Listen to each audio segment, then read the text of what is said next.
At the dawn of the 1990s, Egypt stood at a crossroads, a nation with a history stretching back thousands of years, yet a country wrestling with the modern pressures of politics, economy, religion, and culture. The pyramids still stood as silent, guardians of the past, but the streets of Cairo, Alexandria, and Luxor echoed with new struggles, new hopes, and new fears. Hosni Mubarak, Egypt's fourth president, entered the decade already 9 years into his rule. His reign had begun in 1981 after the shocking assassination of Anwar Sadat, and by the 1990s, Mubarak had firmly cemented his authority. Egypt was ruled not by the ballot, but by a careful balance of control, compromise, force. The 1990s would become a decade of contradictions, of modernization and repression, of rising culture and simmering violence, of international diplomacy and domestic discontent, politics and leadership. Egypt in the 1990s was defined by one-man president Hosni Mubarak. Often described as cautious, reserved, and calculating, Mubarak preferred stability above all else. His leadership style was less flamboyant than Sadat's and less commanding than Nasser's. But it was rooted in the belief that order must be preserved even if that meant silencing opposition. Parliamentary elections during this period were tightly controlled. Opposition parties were technically allowed, but real political competition was nearly impossible. The ruling National Democratic Party (NDP) dominated, and accusations of rigging were common. Ordinary Egyptians understood that politics was not truly a path to change. Instead, Mubarak built his power on the pillars of the military, the police, and the intelligence services. These institutions grew stronger throughout the 1990s, shaping Egypt into what many called a security state. The government emphasized stability and safety, but at the cost of freedom. Arrests of dissidents, journalists, and political opponents were frequent, often under the emergency law, which had been in effect since Sadat's assassination in 1981. But Mubarak's Egypt was not only about repression, it was also about survival in a changing world. Internationally, Mubarak positioned Egypt as a key player in the Middle East, maintaining peace with Israel while strengthening ties with the United States. Billions of dollars in U.S. aid poured into Egypt each year, much of it directed toward the military. Domestically, however, challenges loomed. The 1990s saw a growing divide between rich and poor. Cairo's elite lived in newly built suburbs and enjoyed Western luxuries, while millions struggled in crowded apartments, battling inflation and unemployment. Politics often seemed distant to the average Egyptian, yet its effects were felt in daily life. From the price of bread to the presence of armed police on every corner, if there was one shadow that loomed over Egypt in the 1990s, it was the shadow of terrorism. Throughout the decade, the government found itself locked in a violent struggle with Islamist militant groups. The conflict would claim thousands of lives, devastate Egypt's tourism industry, and create an atmosphere of fear that touched every household. The roots of this insurgency stretched back to earlier decades, but by the 1990s it had reached its peak. Radical groups like Al-Ghama, Al-Islamiyya, the Islamic Group, and Egyptian Islamic Jihad sought to overthrow Mubarak's government and replace it with an Islamic State. They saw the secular nature of the regime, its alliance with the West, and its peace treaty with Israel as betrayals of Islam. In the early years of the decade, clashes between militants and security forces became frequent, especially in Upper Egypt regions like Minya, Asut, and Sohag. Militants targeted police officers, government officials, and intellectuals they viewed as enemies of their cause. The government responded with heavy crackdowns, arrests, raids, and military operations in rural villages. Entire towns sometimes found themselves under siege as security forces hunted down suspected insurgents. For ordinary Egyptians, life in those regions became a nightmare. A taxi driver could be caught in crossfire, a shopkeeper accused of collaborating with police, a family torn apart when a son disappeared into the prisons. Fear became part of daily life. By the mid-1990s, militants began focusing on a new target: tourism. Tourism was Egypt's lifeblood, one of the main sources of foreign currency, and a symbol of the country's global identity. The pyramids of Giza, the temples of Luxor, the Nile cruises all drew millions from around the world. The militants believed that if they could terrify tourists, they could cripple the economy and turn the population against Mubarak's government. And so began a wave of attacks. Gunmen opened fire on tourist buses. Bombs were planted in Cairo cafes, and foreigners were attacked on Nile cruises. Each incident sent shockwaves, not just through Egypt, but across the world. Tourism numbers dropped sharply. Hotels in Luxor and Aswan emptied, tour guides found themselves unemployed, and families who depended on tourist income plunged into poverty. The entire nation felt the weight of the attacks. The violence reached its horrific climax on November 17, 1997, in the ancient city of Luxor. On that morning, 6 gunmen disguised as security officers stormed the temple of Hatshepsut, a stunning monument overlooking the Nile. Armed with automatic rifles and knives, they unleashed terror on a group of Swiss and Japanese tourists, slaughtering 62 people in a matter of minutes. The massacre was brutal, bloody, and shocking. It was one of the deadliest terrorist attacks in Egypt's modern history. The Egyptian government responded with overwhelming force. Villages suspected of harboring militants were raided, thousands were arrested, and security presence across tourist sites increased dramatically. Mubarak vowed that Egypt would never bow to terror, and indeed, after Luxor, the insurgency began to decline, but the scars remained. For years, the name Luxor carried with it not just images of ancient temples, but memories of fear and tragedy. For Egyptians, the price of security was high: the emergency law, which granted the government sweeping powers of detention and censorship, became the backbone of daily governance. Police checkpoints multiplied, surveillance expanded, and freedom of speech narrowed. To some, these measures were necessary for survival. To others, they were a suffocating reminder that safety came at the cost of liberty. The 1990s in Egypt were not just about politics and violence.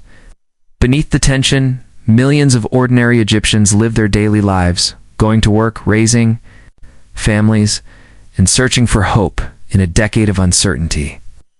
And at the heart of those daily struggles lay the question of survival in a rapidly changing economy. Asterisk. S. While politics and terrorism often filled the headlines, the silent weight that pressed on every Egyptian family in the 1990s was the economy.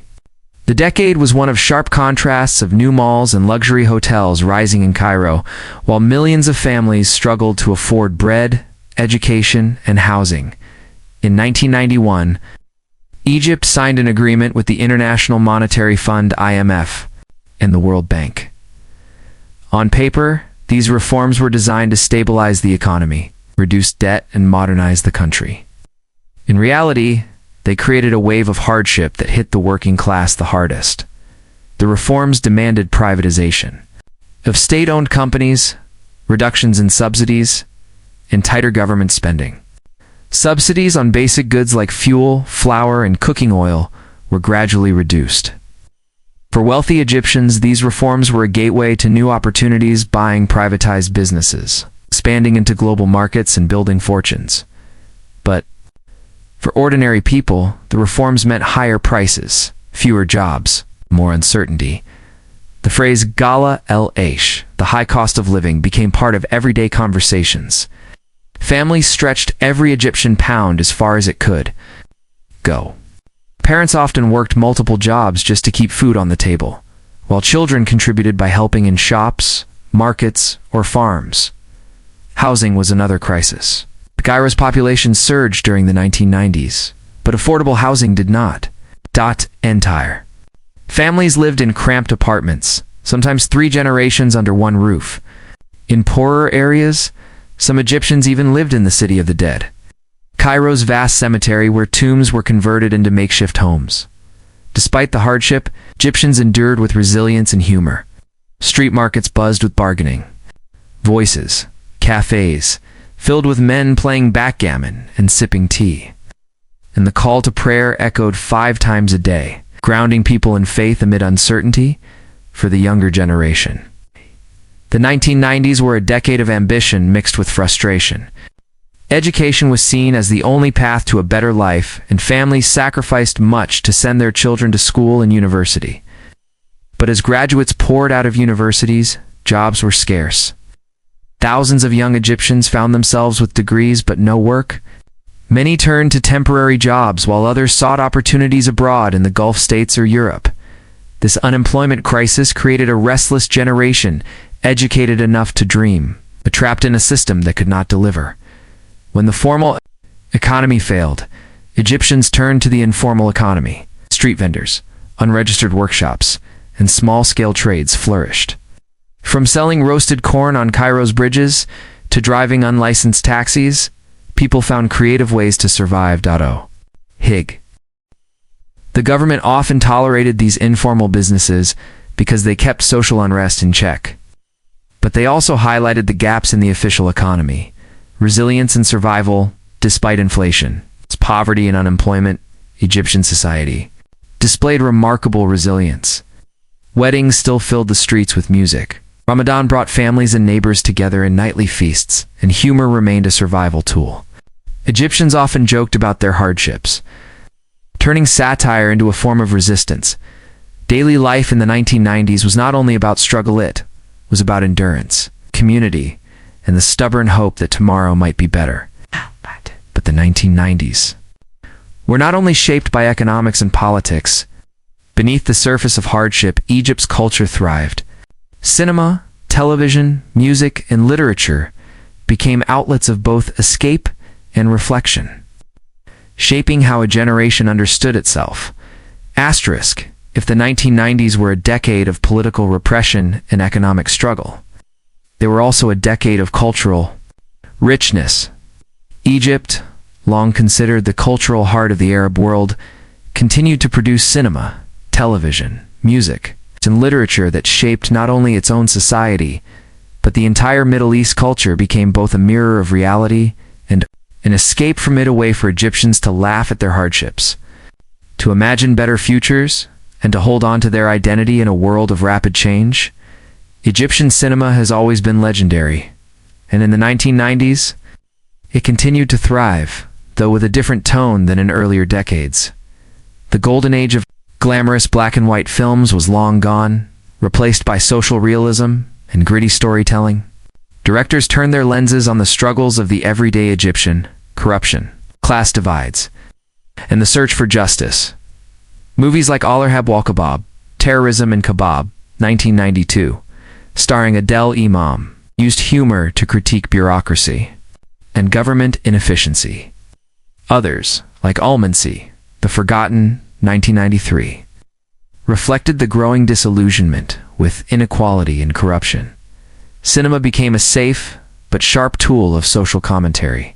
Egyptians packed theaters not only for entertainment, but to see their own lives projected on the big screen, lives full of struggle, laughter, and resilience. If cinema was for the few, television was for everyone.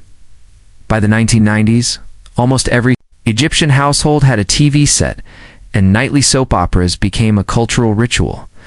During Ramadan, entire families gathered around the television after breaking their fast, eager to watch serial dramas that combine romance, family conflict, and moral lessons. Actors like Yahya El-Fakourni, Nur El-Sharif, and Salah El-Shorni became household names, their characters sparking conversations in homes, cafes, and workplaces. These shows were more than entertainment. They were a shared national experience. Binding Egyptians together across class and region, the 1990s also gave rise to Egyptian pop music, which swept across the Arab world. No figure embodied this more than Amr Diab, the father of Mediterranean music. His 1996 album, Nur El Ain, exploded in popularity, not only in Egypt, but internationally, blending Arabic rhythms with Western pop and dance beats. His songs became the soundtrack of weddings, parties, and youth culture. Alongside him, artists like Mohammed Mauner and Angam shaped the decade's musical identity, blending tradition with modernity. Cassette tapes were everywhere, sold on sidewalks, traded between friends, and played loudly on minibuses and in corner shops. Pop music gave Egyptian youth an outlet for joy and expression in an otherwise tense and restrictive decade. Despite censorship, Egyptian literature thrived in the 1990s. Writers like Naguib Mahfouz, who won the Nobel Prize in 1988, remain towering figures, inspiring a new generation of storytellers. His novels, often exploring the complexities of Egyptian society, were read widely across the world. Younger writers and poets also emerged, capturing the frustration and humor of life under Mubarak's Egypt. Book fairs in Cairo attracted thousands, reflecting the hunger for knowledge, debate, and imagination. Perhaps the most defining cultural trait of Egyptians in the 1990s was their sense of humor. Even amid poverty, terrorism, and repression, jokes thrived. Political satire circulated in whispers, on street corners, and in cafes. Cartoons and newspapers pushed the boundaries of what could be said publicly. Laughter became a form of resistance, a way to endure hardship while keeping hope alive. Egyptians often said, "We laugh so we don't cry." At the end of the decade, Egyptian culture was shifting. Globalization brought satellite TV channels, Western fashion, and new technologies into Egyptian homes. At traditional values family, religion, hospitality remained at the core of society. Asterisk to understand Egypt in the 1990s. One must understand the central role of religion in daily life. Islam was, and remains, a foundation of Egyptian identity. But in the 1990s, the role of religion in society began to shift in ways that touched politics, culture, and personal lives. The decade saw a noticeable growth in Islamic conservatism. More women began wearing the hijab, mosques overflowed with worshippers. And Islamic teachings spread not only in religious spaces, but in schools, universities, and workplaces. Satellite television introduced new Islamic preachers, while cassette tapes of sermons circulated widely, giving religious voices a reach they had never had before. Economic hardship made many turn to religion for comfort and stability. The Gulf War 1990-91 exposed Egyptians working abroad to stricter interpretations of Islam in Saudi Arabia and the Gulf, which they brought back home. Government repression of political life pushed people toward religion as one of the few safe outlets for expression. But the rise of conservatism also created tension. Secular Egyptians worried about losing personal freedoms and cultural openness. Universities, in particular, became battlegrounds between secular students and Islamist groups. Some Islamist activists pressured women to veil, discouraged participation in Western-style activities, and tried to impose stricter codes of behavior. Meanwhile, secular voices resisted, insisting that Egypt's identity was rooted not in strict ideology, but in a balance of tradition and modernity. This push and pull between secularism and Islamism defined much of the social atmosphere of the 1990s. Hosni Mubarak's government navigated these religious changes with caution. On one hand, it promoted itself as a defender of Islam, supporting Al-Azhar University, the world's leading Sunni institution, and allowing for religious education and expression. On the other hand, the regime cracked down ruthlessly on Islamist political movements, fearing that they would challenge state authority. Groups like the Muslim Brotherhood were banned from political activity, though they remained active underground, building influence through charities, mosques, and social networks. Religion, in Mubarak's Egypt, was simultaneously embraced, restricted, and politicized. For ordinary Egyptians, faith was woven into the rhythm of life. The adhan, or call to prayer, rang out 5 times daily, structuring the day around moments of devotion. Ramadan transformed the nights into festivals of light, food, and family gatherings. Eid celebrations filled the streets with joy, children in new clothes, and families exchanging sweets. Faith provided comfort in times of hardship. When jobs were scarce, when loved ones were lost to violence, when the weight of life felt unbearable, many turned to prayer, to Quran recitations, and to the community of the mosque. The 1990s also saw significant changes for Egyptian women. Increasing numbers entered universities, workplaces, and professions, reflecting a society in transition. At the same time, the rise in conservatism meant more women wore the hijab than in previous decades, often as a mix of personal conviction and social expectation. Women balanced tradition and modernity, managing households, pursuing careers, and shaping Egypt's future generation. The decade was neither a full liberation nor a complete restriction, but rather a complex negotiation of roles in a changing society. For Egyptians in the 1990s, religion was more than belief, it was identity. It was a source of strength, a mark of community, and often a shield against uncertainty.